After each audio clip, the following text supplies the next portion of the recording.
France, and ultimately how Champagne producers were able to resist that occupation and ultimately save the industry, which was pushed to the absolute brink.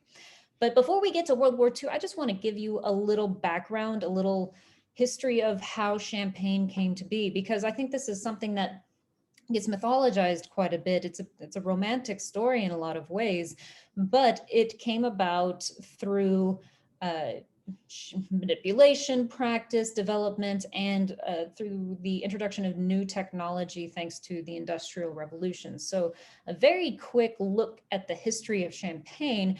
We know that, or there's evidence that there were growth of vineyards in the Champagne region of France, or what became that region of France, all the way back to the era of ancient Rome.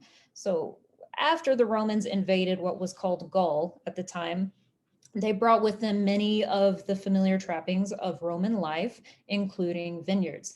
And so we have evidence, archaeological evidence, that the Romans likely introduced vineyards into that region. And wine grown in that region initially became known as vin de Rhum. And I'm going to apologize for my French pronunciation right now, because there's a lot of it in this talk. And I'm from Oklahoma, so that's not how that's not how I grew up.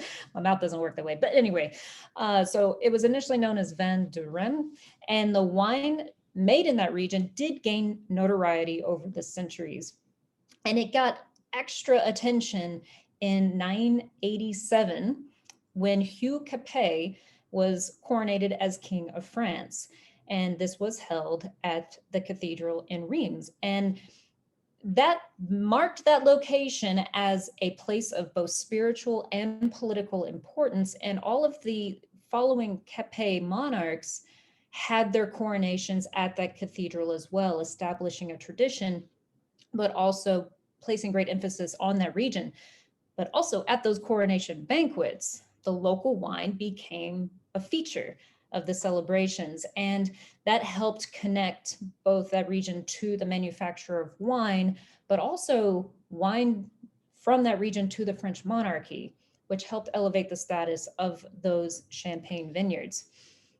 Now, there was a village south of Reims, and it became a personal favorite of Francis I. And wines made just south of there became known as vin de France, in other words, the wine of France. And it helped elevate the overall reputation of wine made in that region. Now, a rivalry did emerge between the regions of Champagne and Burgundy, and that was because merchants who would sail down the different rivers to access Burgundy and try to purchase those wines would be intercepted by the winemakers in the Champagne region. But ultimately, over time, the white wines of Champagne began to struggle to compete with the bolder red wines that were coming out of Burgundy. But the history and legacy of Champagne did change in 1668 when an individual named Pierre Perignon was appointed as the cellarer at the Benedictine Abbey Saint Pierre de Hauteville. And Perignon focused his attention on improving the quality of wines produced at the Abbey and the Abbey's vineyards. And he believed in only using Pinot Noir grapes. He saw it as a more stable grape and less likely to produce bubbles in the wine. Now, very quickly, the French saw bubbles in wine as a fault. It was a sign of re-fermentation occurring within the bottle. And this was something that would happen as temperatures fluctuated throughout the seasons. If a wine was bottled when it was cooler, the fermentation process might come to a stop before all of the sugars had converted into alcohol. So when the weather would begin to warm again, fermentation could restart, and that would generate a buildup of carbon dioxide within these bottles. And this could cause corks to be pushed out of the bottle, but it also even caused some of the bottles to explode.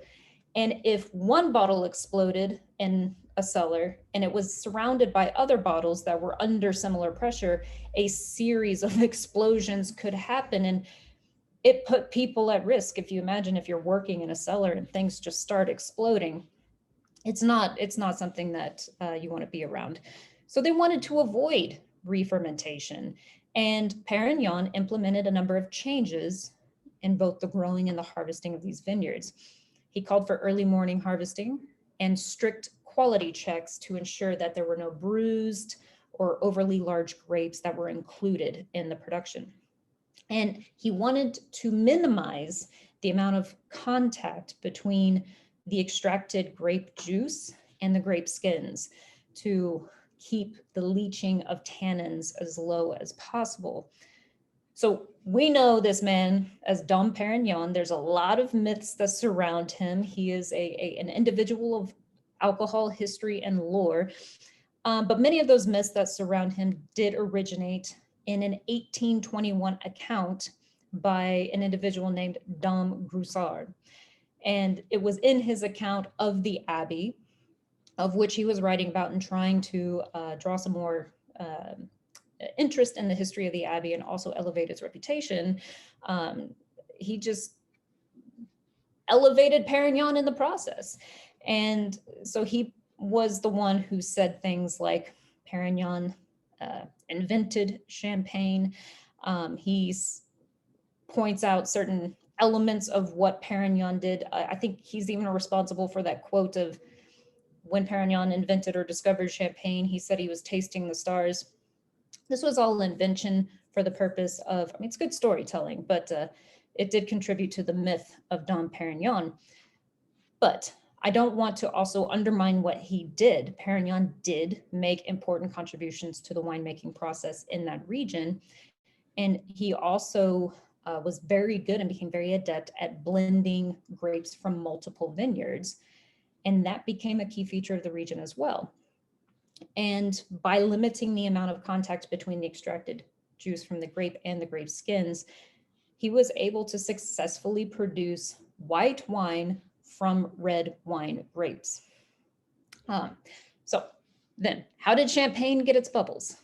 Well, we can thank the English for that, and you know the French never will. But nonetheless, a wine from Champagne became very popular in London among English noblemen, and they regularly ordered shipments to be sent from France. The wine would be sent in large wooden wine barrels, and then it would be bottled when it arrived in England.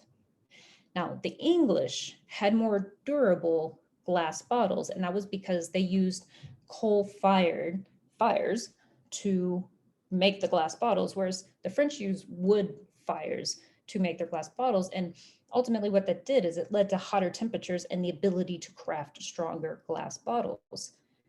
The English also used cork as stoppers for their bottles. So when temperatures changed and maybe ignited re-fermentation, the bottles didn't explode. The corks weren't pushed out. And when the English would open a bottle of bubbly wine, they were surprised, but it was a pleasant surprise. And it became popular over time. Bubbly wine became preferred amongst the nobles of London. And this preference began to spread to other European courts. The French, realizing what was happening, wanted to capitalize on this. And what they once saw as a fault suddenly became a goal of production. Now, just a quick tie to New Orleans.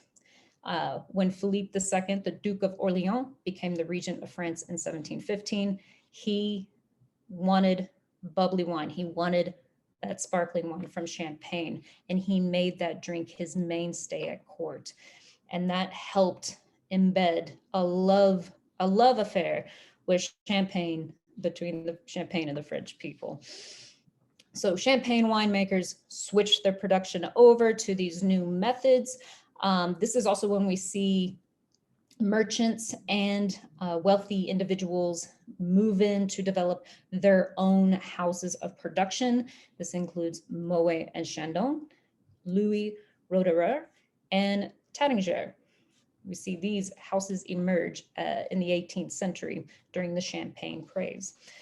Now, the bulk of the wine that was produced in the Champagne region at that time was still non-sparkling, but through advances in the Industrial Revolution and the ability to help streamline production of sparkling wine, to refine the science and technology behind it, and also to make more reliably strong bottles and corks to hold it, they were able to make this a part of the industry in a more reliable, larger scale way. Now, the industry did experience a number of setbacks in the 19th century. One of the most devastating ones was the phylloxera outbreak that happened to ravage French vineyards between the 1860s and 1870s. And phylloxera is a blight caused by a kind of aphid, and it absolutely decimated the French vineyards across the country. The blight was estimated to have cost the entire French economy over 10 billion francs. It was completely devastating to not just Champagne, but all winemakers across France. And as it was struggling to recover from that in the early 20th century, they were hit again with an outbreak of mold and mildew across the crops. And then in 1910, heavy rains and flooding came through and destroyed nearly 90% of the crop. So early 20th century, Champagne is in a bad spot, and they're just trying to get by. But what was around the corner was something even more devastating, and that was the start of World War I. Now, Champagne sat near the Western Front of World War I. And many in the area took to the underground limestone caverns where people held their supplies of champagne and wine. And that became a point of refuge. Instead of just holding wine, it helped save lives as the land and the region was devastated through this completely unexpected, but also newly industrial total war. So understandably, the production of champagne was brought nearly to a halt because of World War I. Many of the warehouses and areas that stored wines were destroyed. So again, producers in the region are picking up the pieces. But the aftermath of World War I is important because it led the French government to pass laws that controlled winemaking in all of France. And it laid the boundaries between the different winemaking regions. And those were the laws that declared only grapes grown in Champagne could then produce wine or bubbling wine that was called champagne. So we say we can't call it champagne unless it's from the Champagne region. It was in the aftermath of World War I that became the law. Now, producers were replanting vineyards after the war, and as they were replanting vineyards, in order to avoid another outbreak of phylloxera, they grafted American vines with the rootstock because they found that American vines were resistant to that particular blight. So they're rebuilding, replanting, they're hoping to move past that war, recover the industry. And then a number of setbacks also occur. One, the Russian Revolution cut off the market. Russia was a major buyer of champagne because they liked the taste of it. They liked sweeter drinks. And they were a major importer of champagne. With the revolution, that came to an end. And then in 1920, the United States entered into a 13-year period of prohibition.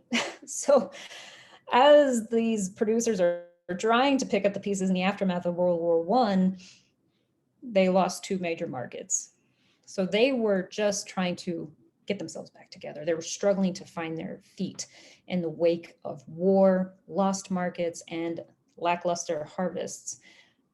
And then in 1939, another war broke out in Europe. And that was World War II. It didn't take long for the Nazis to invade France. Essentially, from the invasion of Poland in September 1939 to May 1940, the Nazis unleashed an unreal level of warfare at a speed that no one had ever seen before or could have prepared to fight against. So in May 1940, Nazi forces moved into France and established what would become years-long occupation of the country.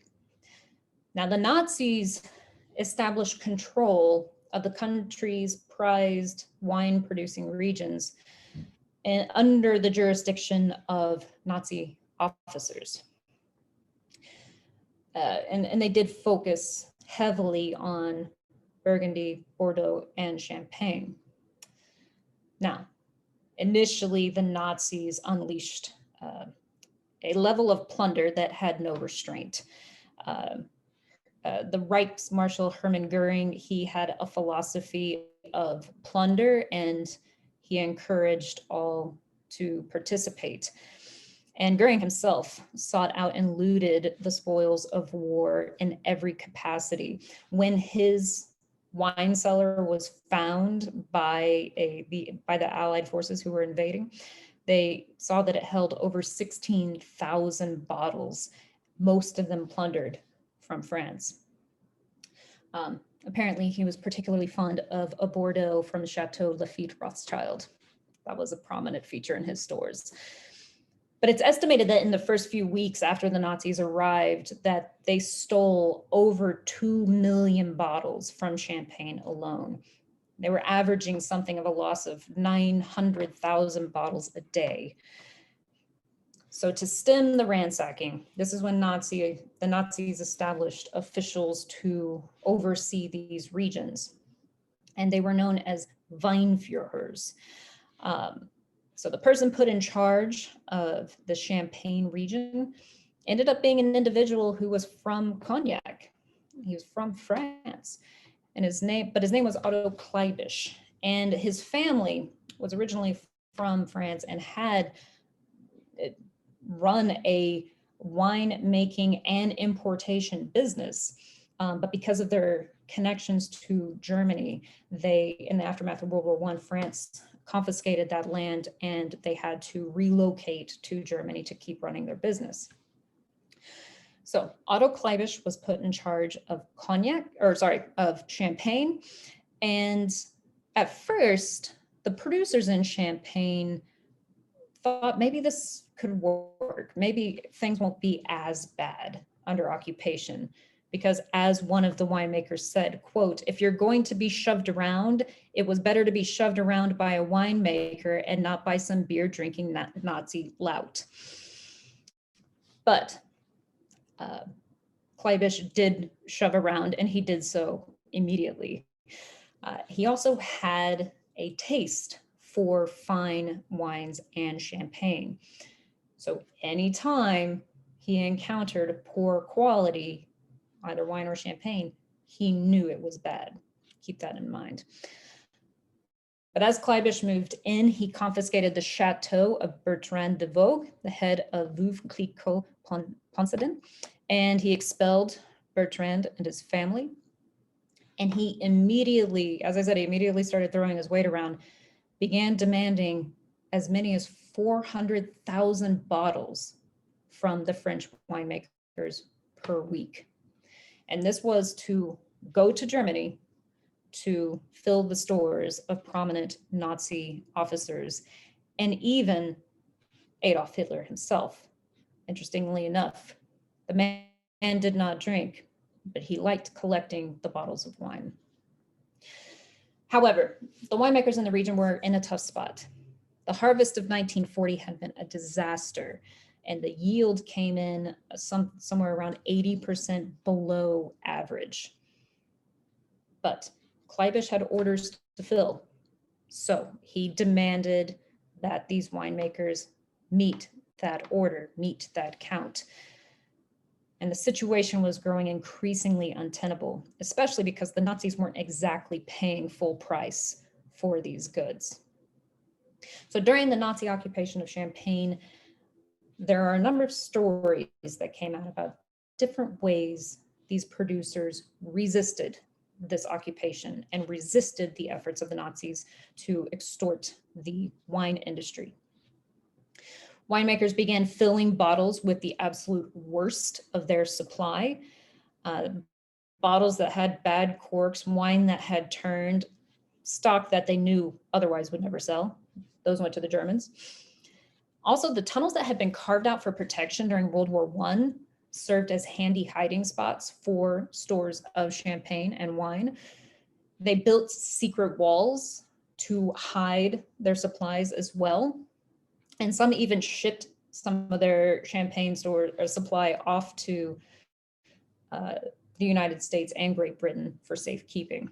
That was a risky option, though. Boats could be intercepted, and U-boats were always of a concern. Other things that they did, they would mislabel fine vintage bottles as being poisonous. They would swap out the contents for others with laxatives. They would take the dust beaten out of old carpets to sprinkle over young bottles to make them look very old and rare. Just anything they could to try to protect what they had, but also trick the Nazis and maybe get a little bit back at them in the process. Now, on April 13th, 1941, Count Robert Jean de Vogue, who was the head of Moet and Chandon, and the brother of Bertrand, who was kicked out of his chateau by Kleibisch, de Vogue called all the wine and champagne producers in the region together to form an organization. And this would be designed to represent the interests of the champagne industry. As de Vogue told them, quote, "We will either suffer or survive, but we will do so equally." And this organization was called the Comité Interprofessionnel de Vin de Champagne, and its acronym was spelled as CIVIC. So CIVIC's goal was to present a unified front to Kleibisch, and de Vogue became the spokesman for the interests of the producers in the region. He would delegate directly with the Germans. Now, an individual who was de Vogue's assistant named Claude Formant said, quote, about de Vogue, "He never doubted the Allies would win the war, so his goal was to keep everything at an acceptable level. He wanted to make sure that everyone had something to start over with when the war ended."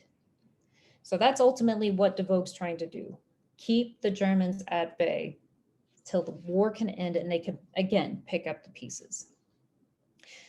Kleibisch obviously wasn't very happy about the formation of CIVIC, and he summoned de Vogue to discuss these matters. But while discussing this, Kleibisch demanded of de Vogue that the producers of the region supply 2 million bottles per month. De Vogue said that's not possible. It's like, how do you expect us to meet this demand? And Kleibisch reportedly shouted at him that they should work on Sundays. De Vogue refused, but the two did reach a negotiation because Kleibisch had orders to fill. And if he didn't meet his expectations, he was going to make a lot of very powerful officers in the Third Reich very angry, including possibly risking the ire of Hitler himself. So they needed each other in a weird way. So the two negotiated, and they negotiated that the champagne producers would work longer hours in order to try to meet these demands, but the Germans would supply the sugar for the making of the champagne. They would supply fertilizer, extended electricity access, which was being rationed. And they would also supply hay for their work animals. So the winemakers said, hey, let's take advantage of this too. Paul Roger, he used this agreement to ask for cement to make repairs in his cellars and took that as an opportunity to wall up some of the best champagne. Now, efforts, as I mentioned before, to pass off inferior wine and champagne to the Nazis did hit a snag with Kleibisch, who knew what he was drinking. And he caught on that the champagne producers were sending inferior bottles. So he began running spot checks. Now, when Kleibisch confronted Francois Tattinger, he yelled at him. He found a bad bottle and he yelled at him, quote, "How dare you send us fizzy ditch water?" Now, Tattinger was 20 years old at the time. And so he retorted, quote, "Who cares? It's not like it's going to be drunk by people who know anything about champagne." And that little retort landed Tattinger in jail. And when he arrived in jail, there were 2 other champagne producers in his cell, and they got caught also passing off bad wine to the Nazis. But champagne and wine orders began to help reveal intel that was useful to the French resistance. The Germans began ordering champagne when they wanted to celebrate military victories. And the destination of those orders helped tip off the French resistance, who would then pass on that intel to the British so they could get a sense of where these attacks may be coming from. And they picked up on this whenever the Germans had a large order of champagne sent to Romania in 1940 in advance of Germany's invasion. So when in late 1941, an enormous order of champagne came in at a special request that the bottles be specially corked and packed so they could be sent to, quote, "a very hot country," the resistance notified the British. And that hot country proved to be Egypt. And that intelligence helped the British General Montgomery and his troops anticipate the attack, giving them an edge and ultimately the victory in 1942.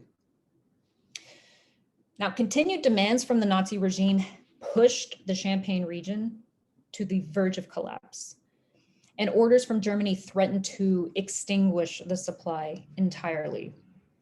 But more seriously, Kleibisch and other Nazi officials became increasingly suspicious that de Vogue and others at Moet and Chandon were aiding the French resistance. So on November 24th, 1943, Kleibisch had a meeting with de Vogue, his assistant Claude Formand, and his translator René Saab.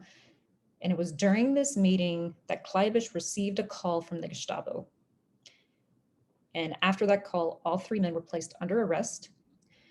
The translator Saab was later released, but Formand was sent to Bergen-Belsen, and de Vogue was sentenced to death.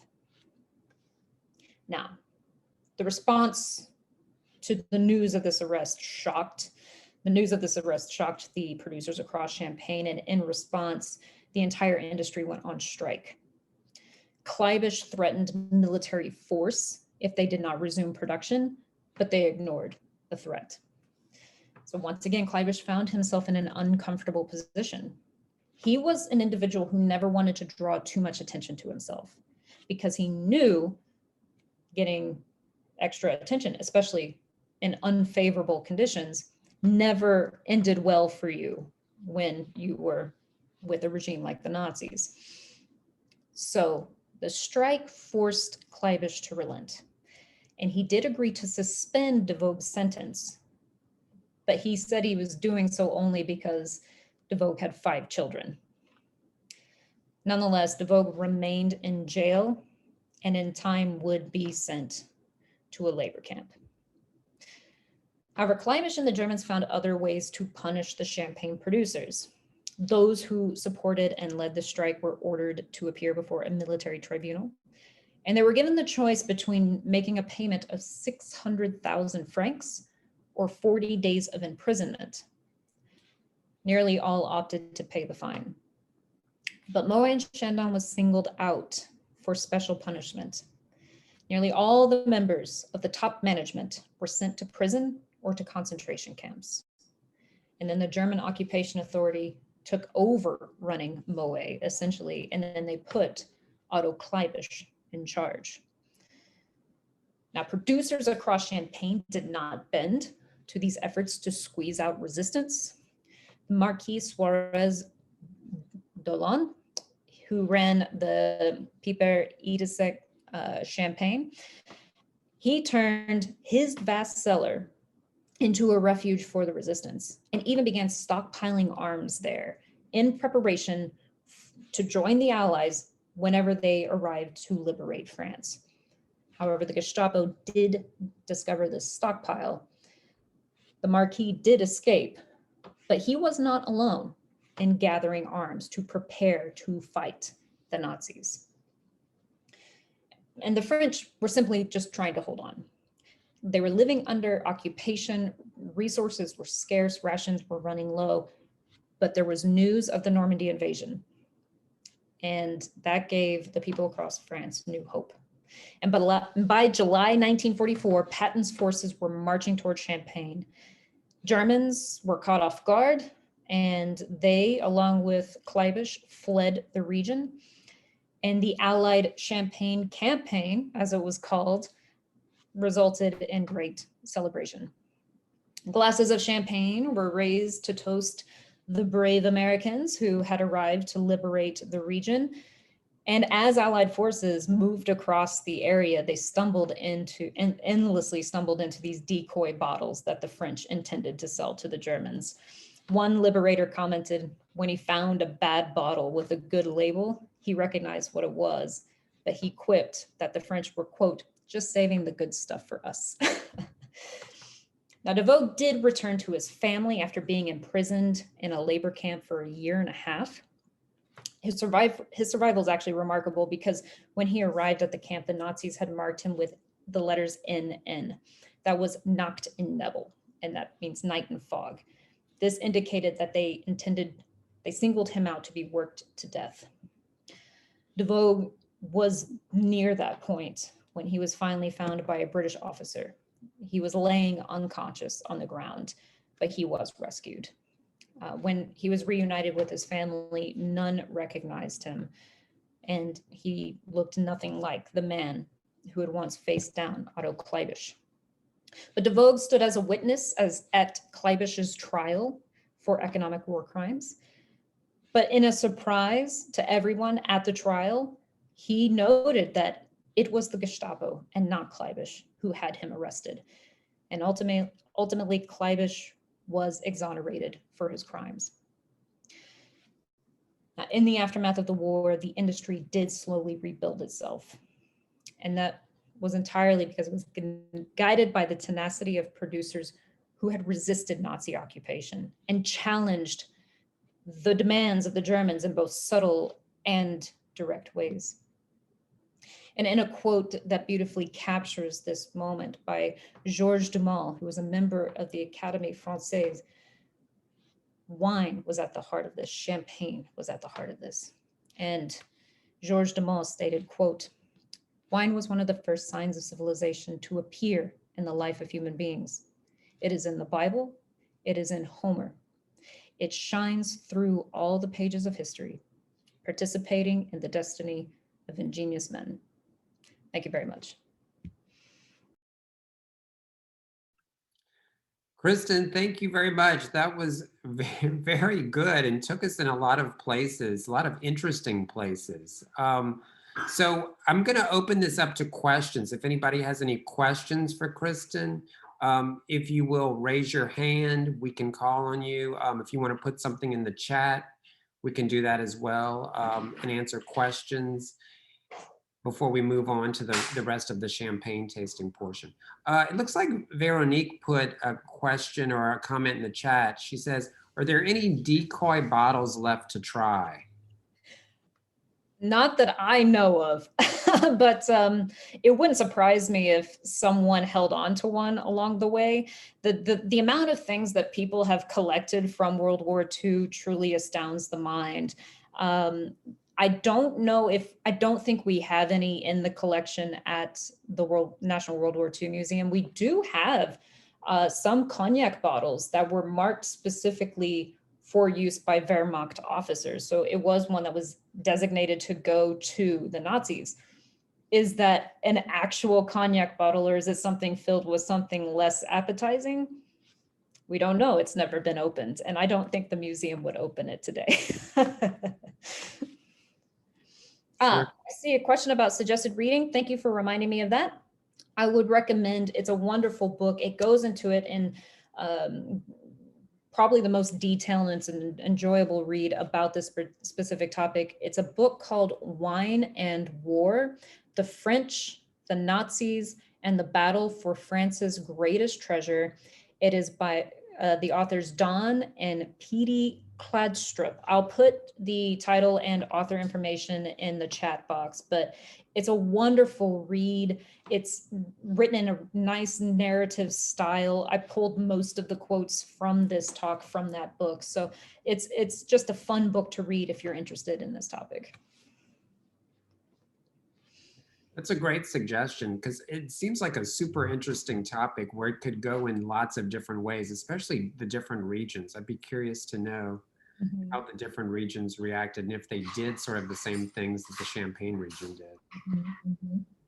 Another question we have here is, do we know what happened to all the bottles that the Nazis had stored up? Yes, a mixed bag of things.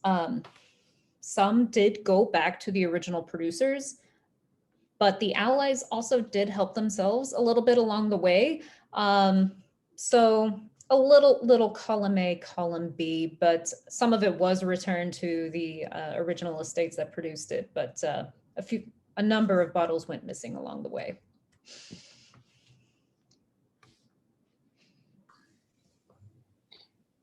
Okay, I'm not seeing any more questions in the chat. We can come back if you guys have more questions later for Kristen. Absolutely, we can come back. So next up, we're gonna have Margine. She's gonna come back on again, and she's gonna lead our champagne tasting of the Drapier Brut that you guys purchased at the wine cellar. But let me give you a brief bio on Margine before we welcome her back. So Margine, as a retired educator and financial lending analyst, she is determined to continue to educate herself and others when allowed by completing and having satisfied examiners and thus being awarded the WSET, that's the Wine and Spirit Education Trust, Level 2 Award in Wine and Spirits with Merit Near Distinction under the authority of the trustees by Ian Harris International Wine and Spirits Center in London. Margine plans on continuing for the Level 3 WSET and earn another button when WSET courses resume in person. So Margine, take it away. Margine, we can't hear you. We're not hearing your volume right now. No, we can't hear you still. So you're muted now. Okay, you're unmuted, but we can't hear you. So if you could check your microphone settings. So that's next to at the bottom on the left. You'll see a mute button and there's an up arrow and then it gives you microphone settings there, and see if you're on the correct microphone. No, we still can't hear you. So bottom left, next to the mute button, there's an up arrow. If you click on that, you'll see microphone settings and you'll see select a microphone. So you'll see whatever your microphone options are for your computer. So whatever one is checked is not working. So maybe try another one. Now? Yes. All right. Okay. Perfect. Welcome back. Okay. All right. Thank you. Handing it over to you. All right. I've already poured some Drapier and my guests have had theirs tonight. Tell you a little bit about the house and about Drapier. Again, as I had said, this particular Brut, it is a cuvee, it is a blend, of course, and it is 70% Pinot Noir, 15% Chardonnay, and 5% Pinot Meunier, which is another red grape. Now, because of the only 15% Chardonnay, we're close to a Blanc de Noir. You have Blanc de Blanc, Blanc de Noir, you have Cuvée, and of course you have Rosé as the four styles of Champagne. Now, the Drapier house is actually in the southernmost region of the Champagne region, and 70% of their vineyards are also planted in Pinot Noir. In 1808, actually, this house was founded, and it is still owned by and run by the family. We're actually into the 8th generation. This wine is kosher, and it is a brut, and of course, a non-vintage. And later on, we'll get into the whole concept. Vintages, as we know it in other wines, are on every bottle. Not so with Champagne. And Salvador Dali had a wonderful way of describing what made the year, and we'll go into that, a vintage year for Champagne. Okay, the key or the characteristics of a Drapier Champagne. One of the things, and those of you who have seen me before, I'm very aware of sustainability, very aware of global warming, very aware of those effects upon the wine industry. There's a commitment by Drapier to use the lowest amount of sulfites possible to maintain the stabilization of the grape. Also, and this is something that's really happening with the industry, and I encourage you to ask if you ever want to try it, a no or low dosage Champagne or Cremant. Now, the dosage on this particular brut is 7 grams of sugar added per liter after disgorgement. And we'll go through that again when we get into more about the process of creating Champagne. This one is 6.5 to 7%. So it's where a normal brut, or I shouldn't say normal, it's not a good word, traditional brut is around 12 grams of dosage. So you can see this one is moving down. In the past, like maybe the last 15 years, only about 8% of produced champagnes were low dosage. We're getting up to 51% of the production of champagnes are lower dosages. Has a lot to do with global warming because these grapes are getting riper sooner. And as Kristen said, the guidelines and the restrictions, which have preserved the integrity and the quality of the French wine industry, they're having issues with this. They're actually allowing, we talked about this in the Bordeaux section, they're allowing additional grapes to be utilized in the designated grapes for Bordeaux due to the fact that some of the more traditional grapes are really creating a Bordeaux that is a little too sweet for traditional Bordeaux drinkers. The other thing that is a characteristic of the Drapier Champagne house is that there's a high limestone level in the terroir, in the soil. So that gives you a little bit more of a minerality. Also, fascinating thing, there are basically 2 champagne houses that produce, okay, now I'm going to try to pronounce this correctly because it's a bottle of champagne that is 4 feet tall. Swear to God, it weighs 140 pounds. You have to, it serves 240 people, and you have to have this like stand that allows it to be poured. And one of the 2 houses that do produce, this is called, and excuse me for looking at my notes because I cannot pronounce it. It's like, oh, I can't find the note that has the exact word on it, but it's mega something or other. Maybe it's over here. No, it's not over here, but you can look it up. The 4 foot tall, 140 liter champagne bottle actually contains 40 bottles in it. They produce it, Drapier produces it. And the thing about the way Drapier does it, they're very traditional, but they're very concerned about the manner in which their product is produced. A lot of places, when they do the Methuselah and the Nebuchadnezzar and all those, they actually put wine from magnums into the larger bottle. Drapier does not do that. They actually, their secondary fermentation actually occurs in the 4 foot tall bottle. Okay, that is as far as just a little information on that house. Now pour your wine, your champagne, And I poured it actually here. I was reading an article. I'm not a sommelier because I'm not in the service industry. The WSET is the academic wing of wine knowledge versus the service industry. And so one of the interesting things is temperature. You know, I always harp on that. Don't drink your reds too warm. Don't drink your whites too cold. And I wanted to show you, if I can maybe hold this up. I have 3 different styles of glasses. The flute,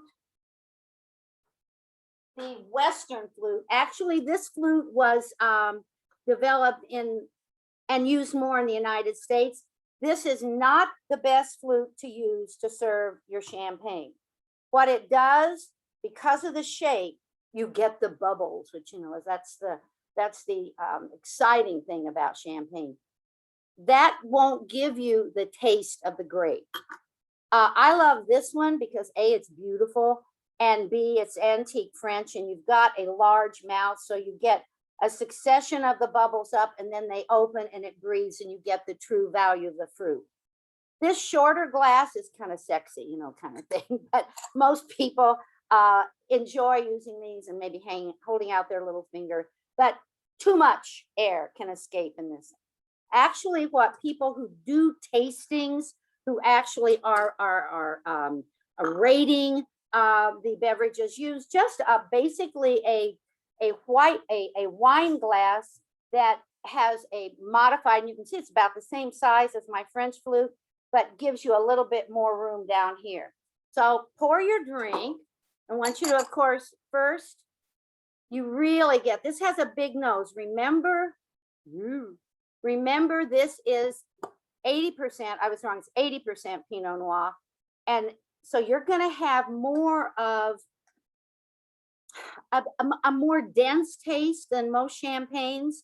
If you smell it, you get a peach. You get a little bit of the fact that it was aged on its lees, which are the dead yeast cells. So you get a little peach. You even get more peach when you taste it.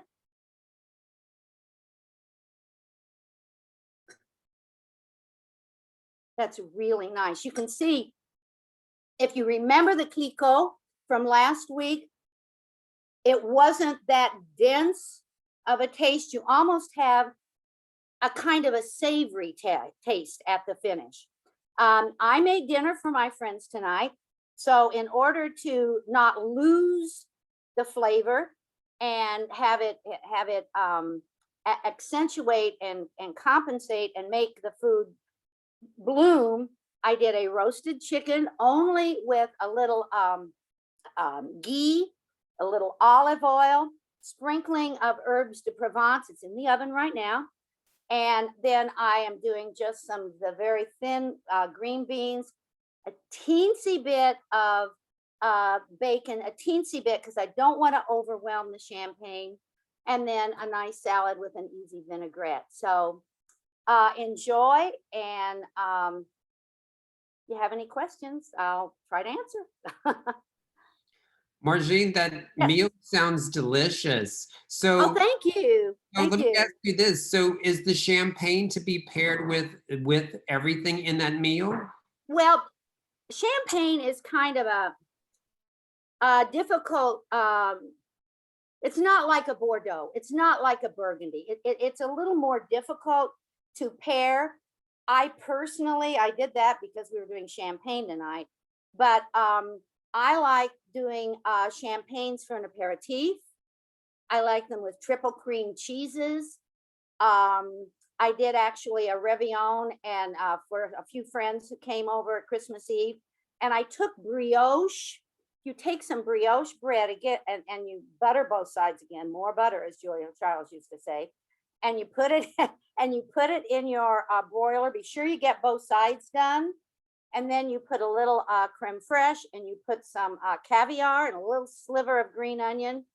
It's a really good way to have champagne. And what we're doing, I'm really going to be working on what will work best with our demi-sec, which most people have brut, and we're actually going to have a demi-sec in the third session, which is the dosage will be higher. And I've also bought, I'm not going to do it, but look for a Brut Natura. That means there's 3 or less % dosage and or no dosage. And that will give you a very dry, bubbly wine, which is really easier. And chefs and gourmets prefer a low or no dosage to do their pairings with. If anybody has questions or just wants to talk about what they're drinking, give it first impressions to the Drapier, or want to talk about what you think about one is, thing I want you to think about when you're tasting this on this particular one, and I hate to create an expectation, but at the finish you get like stone fruit. There's a peachiness almost. And then at the very end, it's almost more savory than minerally. It's got a soft minerality. Questions, send in the chat or just raise your hand or just, wave wildly at the camera and we'll call on you. Green apple too. Margine, what do you think about this champagne as opposed to the Veuve Clicquot last week? So what is your preference? Like if you had to choose one, which one do you prefer, or do you like both for different reasons? I find the Clicquot a little less stone fruit, a little more crisp, perhaps way more green apple. This has much more, because Clicquot is not heavily Pinot Noir, so consequently you miss some of the meat in Clicquot. It's a little bit more some people would say crisp, clean. This maybe is a little harder actually to pair with, because you get a definite fruitiness, a definite stone fruitiness in it. Both are wonderful. We have a couple of comments in the chat. Stephanie says she tastes mostly pear.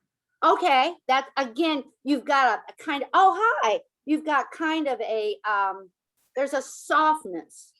The fruit is not lemon, lime. It's not a citric fruit. There's that softness, and if your palate perceives pear, then that's what you're tasting. Absolutely. There are guidelines. There are no rigid lines for anyone's palate, because it's only yours. It's nobody else's. Judith asked, she said, could you explain dosage? Yeah, I will explain dosage. I'll go into it when I do the champagne presentation, but I'll give you an idea.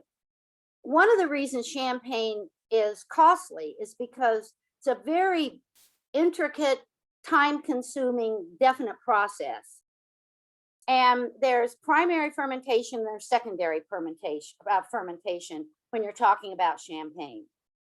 I hate to go into this, but the primary fermentation is the base wine that is fermented, that is actually blended and utilized as the creation for the secondary fermentation.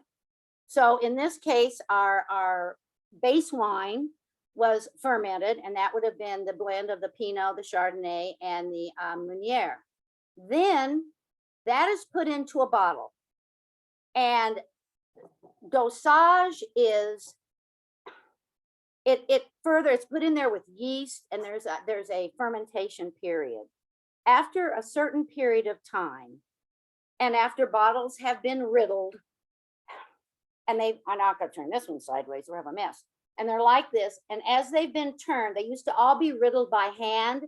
Now they're riddled by gyroplates or something like that. I mean, you can imagine all these little men going around doing this kind of thing. Okay. So after the riddling process, down here, there is a plug of dead yeast cells. Then there is, at that point, this is frozen this part of the bottle, and the cork is taken out, and this plug of dead yeast cells, that's the disgorgement, is removed. Before it is recorked, there is a mixture, and it's called a number of different things, and and that is manipulated by the house to create what they want it to be. There's a whole range. If you want brut, if you want extra brut, if you want demi-sec, if you want doux, whatever you want, there's an amount or a range of sugar. It's usually beet sugar that is utilized for the dosage. So that is actually injected into the uncorked bottle after the plug has been taken out. It's recorked, and then it is put in the cellar or to age. I mean, it depends on if it's a vintage, if it's going to be released. You know, those things are intentional in relationship to whatever the house or the year of the wine is. So actually, it's the amount of sugar that is put into the bottle before the final corking and after the removal of the dead yeast cells that have the sediment that has accumulated at the end of the bottle. And it'll range from anything from 12 grams. Traditional brut will have 12 grams per liter of dosage. This has 6.5, probably because of the more ripeness of a Pinot Noir. Again, with our issue of global warming, they're working with adjusting the dosages. The semi-deck that we're going to have, the sweeter one, that will probably have like maybe 3 to 5 grams per liter. And the neat thing is, and I've got one sitting over here that I can't wait to try, is I have a no dosage. And I recommend that. And it's so nice when we do it in person, because what we do is we can have these almost like doing a flight. So, and we have a bite in between, so we can really differentiate the taste versus a brut with, say, 12 grams of sugar versus a brut with 6 versus a no dosage or low dosage of 3. And then your palate can really, so don't get it too cold, because the coldness will numb your palate. It will numb the receptors. Now, if you want to have it cold after you tasted it, so be it. Margine, Beth Yep. asks, would you please repeat the information on the different types of glasses, the glassware again? Oh, sure. Okay, this one right here, this is the one that you're going to get probably any place you go out to eat. This is a traditional, and you can see there's not much of a lip, not much of a mouth. It's not real long. What it does, it accentuates. So when you're looking at it, you say, oh, look at all the bubbles. Okay, that's one that you usually find in restaurants in the United States. This one I got after Katrina when I lost everything else and swore I'd never buy anything else, but I did. And this is an antique French flute. And you can see how elongated it is. So your bubbles really start down here, but when they get up here, you get some oxidation. So you really get a great nose. And you smell this and not so much. You smell this and you really can get the smell on the whatever you're serving. And then this one, I think this is just a really pretty glass. And this one is, you know how in the 20s, you also, all the cocktails with the coupe glasses and all that. This is a little bit, what they say about these, champagne is not meant to be slugged, it's meant to be sipped. And you have a way too big of a mouth. So you really lose not only effervescence, it oxidizes a little bit too quickly. Wine tasters who rate use these. And this is just I can't even remember what it's called. It's what we always used when we were working toward our buttons for red and white, because it's kind of an ideal kind of shape.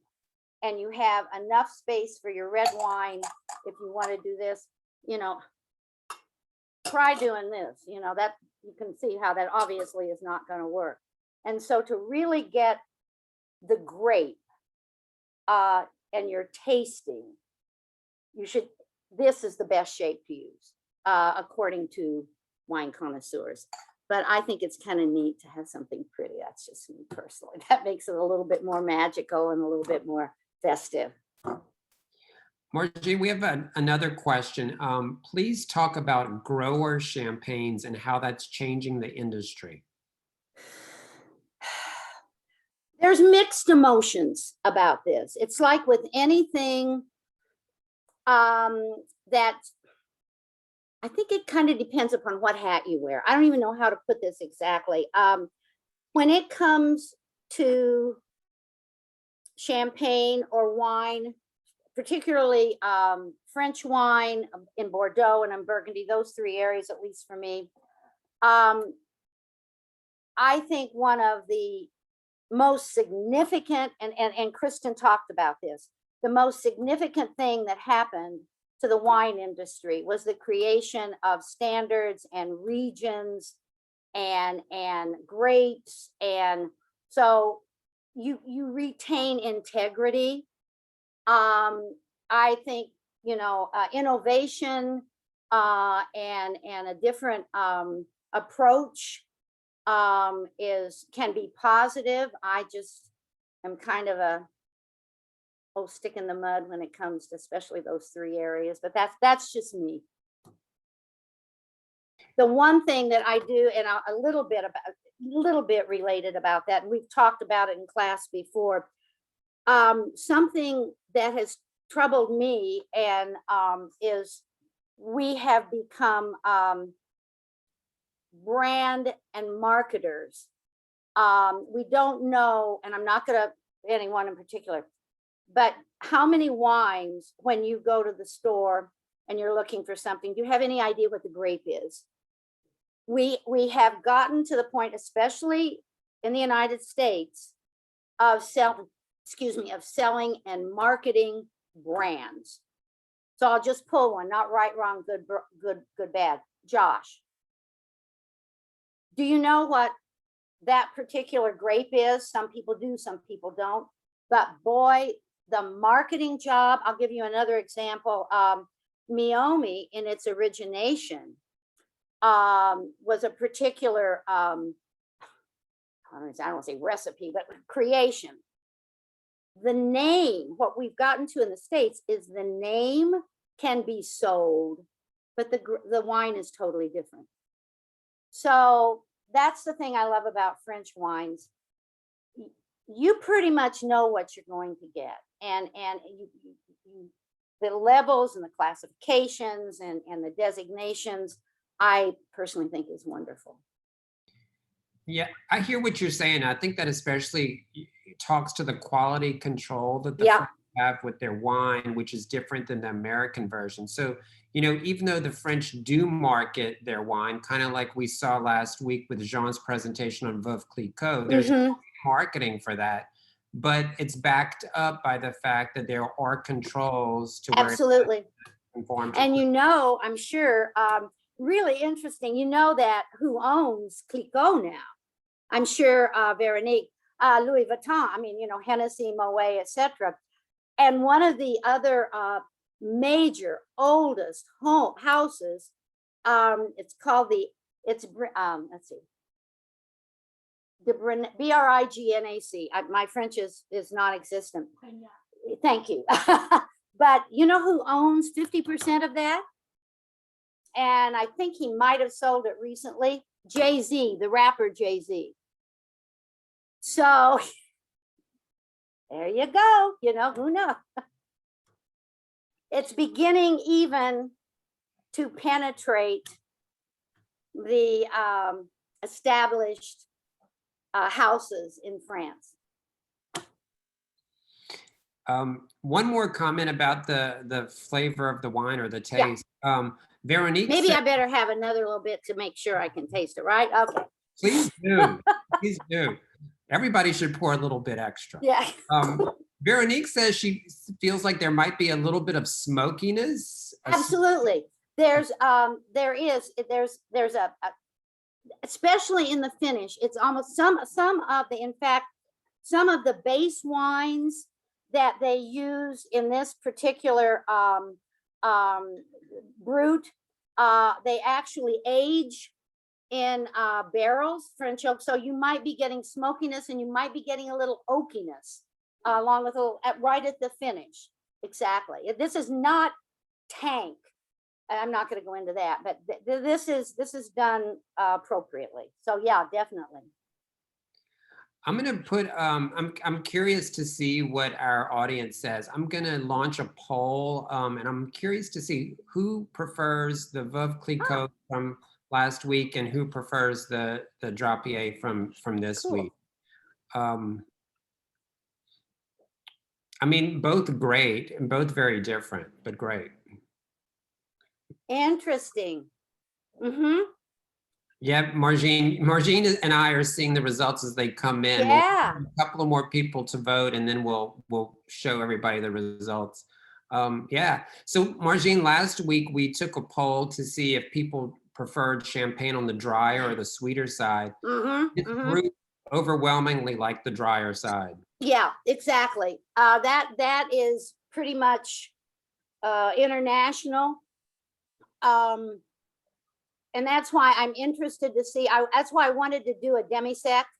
I wanted to present something because we don't buy it and you don't see it that much in stores and in wine shops. And I thought that would be kind of interesting to, and the same thing with a Cremant. A lot of people aren't familiar with a Cremant. And so that's why I like to kind of shake it up a little bit. Yeah, and so it looks like out of this group, the majority prefer the Drapier, but I mean, still a substantial amount preferred the Veuve. The one thing that I always stress, and you've been, if you open this early, you're probably getting a little bit warm actually in your bottle, but you get so much more flavor. You know what it tastes like if you keep this at about between 46 and 57. That's why it's really important to drink it really fast among a group of people, you know. If anybody has any more questions, either for Kristen or Margine or comments, would love to hear from you guys. I'm going to launch another poll in the meantime, and I'm curious how often. So this is a champagne group, a group that likes champagne, I'm going to assume. So how often do you guys drink champagne? I'm curious. Now, are we going to say champagne or sparkling wine? Champagne. Well, good question. Yeah. Let's go with sparkling wine, since I'm sure people do drink from time to time. We will do something that's not from the Champagne region. Mm-hmm. I don't know how to do this, but how do I do? And Veronique's asking, I think this is directed to you, Margine. Is that a Cézanne behind you? Yes, it is. And I'm going to take him down and put up my Dali lithograph next time. So we have appropriate artists in the background. You're right, it is. Okay, and so here's the results. We have some people that drink it once a week and a few times a week. Bravo to you guys. We do. I'm very happy to see that. Well, the other thing that the lower sugar amount is if you're not going to drink bourbon or scotch with no sugar, a lower sugar amount in your sparkling wines is healthier. No, I mean, that is a good point, right? Mm-hmm. So, yeah, I mean, if you are going to drink something, sure, you could look at it that way too. And then champagne is, of course, so much fun to drink. Absolutely. And it feels like such a social drink as well. Celebratory, yeah. Guys, so last call for oh, and somebody said you don't have an option for every time you're thirsty. Well, Veronique, free. Feel free, do it. Substitute water. Substitute champagne for water. Why not? Oh my gosh, I love it. Could be healthier in some instances.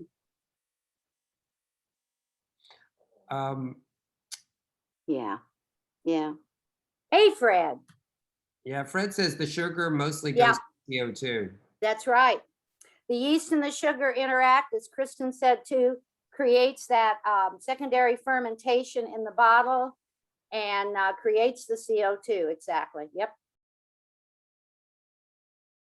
Okay, so last call for questions. Otherwise, we're gonna wrap this up tonight. I want to thank Kristen and Margine. We'll see Margine again next week. She's gonna lead us on another tasting. Yeah. If anybody else wants to come over, by the time we get through 4 bottles next week, we need to learn to share. Oh my gosh, you're right. But Yeah. so thank you all for coming and sharing a fun night of champagne with us again. I want to again thank Karen Walk for organizing the series and thank our 2 presenters for these excellent presentations. And so we'll see you guys next Tuesday at 6 p.m. for the final session, which is a champagne tasting. So bonne soirée and à la prochaine.